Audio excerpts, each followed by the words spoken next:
Hermanos y hermanas, celebramos hoy el domingo 22 del tiempo ordinario. En la primera lectura encontramos a Jeremías, el profeta que soportó el rechazo de este mundo, un mundo que no quiere escuchar la palabra de Dios, la buena noticia de salvación. Y para el profeta, el predicar la palabra de Dios le trajo muchas ocasiones de controversia, de dificultades, y muchas veces le tocó vivir y avanzar contracorriente. Así lo describe: por anunciar la palabra del Señor me he convertido en objeto de oprobio y de burla todo el día. Jeremías 20:28. Queridos hermanos, el profeta Jeremías es un símbolo viviente de la contradicción entre los designios de Dios, la voluntad de Dios, y el ser humano que huye de Dios, que huye de su salvación, queriendo hacer su propia voluntad, no la voluntad de Dios. En el Evangelio de San Mateo, capítulo 16, Cristo anuncia que va a emprender un viaje a la ciudad santa de Jerusalén. Su destino final no será nada fácil. Encontrará un fuerte rechazo por parte de las autoridades civiles y religiosas. Va a padecer mucho. Será condenado a muerte. Será ejecutado. Es decir, va a morir. Y resucitar al tercer día. Jesús les habló a sus discípulos de el misterio pascual, es decir, el paso de este mundo a la vida eterna. Queridos hermanos, Cristo anuncia su pasión. Sabemos que esta pasión está llena de sufrimientos y dolor que desembocará en su muerte. Sin embargo, Jesús también anuncia una realidad importantísima, un acontecimiento histórico. Jesús anuncia su gloriosa resurrección. Jesús va a vencer a la muerte, y venciendo a la muerte, vence también al pecado y nos redime a nosotros, nos reconcilia con el Padre eterno. El apóstol San Pedro, después de escuchar las palabras de Jesús, solo se queda pensando en la primera parte, en el rechazo, en el dolor y en la muerte, olvidando las palabras de Jesús acerca de la resurrección de Cristo. Nos dice el Evangelio que se lo llevó aparte y trató de disuadirlo, diciéndole: no lo permita Dios, Señor, eso no te puede suceder a ti. Pero Jesús se volvió a Pedro y le dijo: apártate de mí, Satanás, y no intentes hacerme tropezar en mi camino, porque tu modo de pensar no es el de Dios, sino el de los hombres. Mateo 16, 22, 23.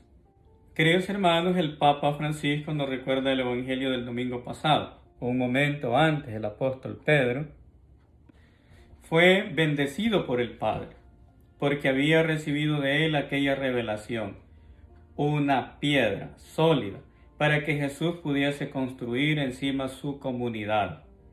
Y justo después se convierte en un obstáculo, una piedra, pero no para construir, una piedra de obstáculo en el camino del Mesías. Jesús sabe bien que Pedro y el resto de los discípulos todavía tienen mucho camino que recorrer para convertirse en verdaderos apóstoles. Papa Francisco, Ángelus, 3 de septiembre del 2017. Continúa el Papa Francisco: el Maestro se dirige a todos los que lo seguían, presentándoles con claridad la vía a recorrer. Si alguno quiere venir en pos de mí, sígame. Mateo 16, 24.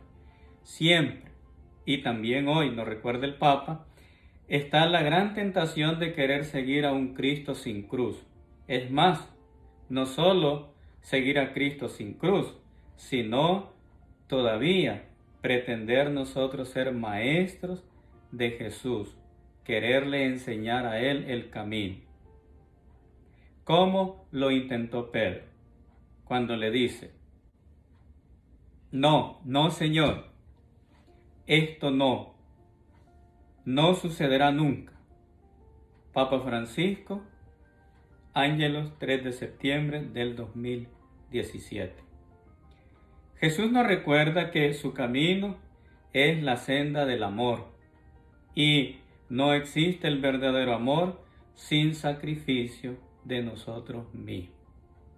Jesús continúa diciéndonos: quien quiera salvar su vida la perderá, pero quien pierda su vida por mí la encontrará. Mateo 16:25.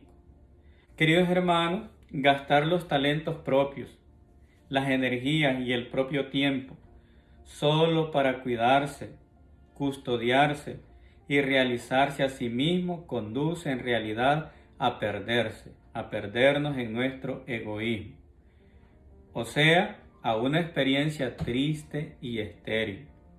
Queridos hermanos, San Pablo nos invita en la segunda lectura a negarnos a nosotros mismos y a ofrecernos nosotros mismos como una ofrenda viva, santa y agradable a Dios, porque en esto consiste el verdadero culto. Romanos 12:1. Nosotros tenemos que sufrir y ser santificados.